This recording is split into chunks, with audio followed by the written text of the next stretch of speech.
देखते हैं, चैनल को लाइक किया है, सब्सक्राइब किया है।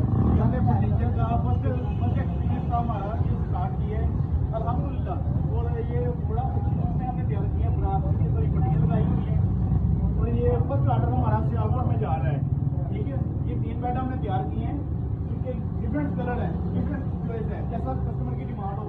ये दूसरा ये है, ये 2 साइड टेबल हैं और ये भी पूरी ब्रास इसमें लगाई हुई है। तीसरा बेड हमारा ये है, ये दिखा दूं। इसमें मैट्रेस फोम हर चीज अच्छी क्वालिटी की हमने यूज की हुई है। और जो जाल लगाया हुआ है, ये चौकी है, इधर आ जाओ। ये चौकी को हमने 8 इंच का बट्टा लगाया हुआ है, क्लांपों में बाड़ी लगाए हुए हैं, ठीक है। हर चीज हम जो भी म्यार करते हैं, म्यार के लिहाज से हम हर चीज तैयार करते हैं, ठीक है।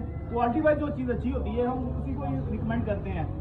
और अभी ये फर्स्ट ऑर्डर हमारा कंप्लीट हुआ है, अल्हम्दुलिल्लाह ये गाड़ी बढ़ के जाने लगी है। तो नेक्स्ट भी हमारे जितने भी कस्टमर हैं उनके लिए ये है कि हम बना के देंगे, क्योंकि बहुत ही डिमांड थी हमारे फर्नीचर की।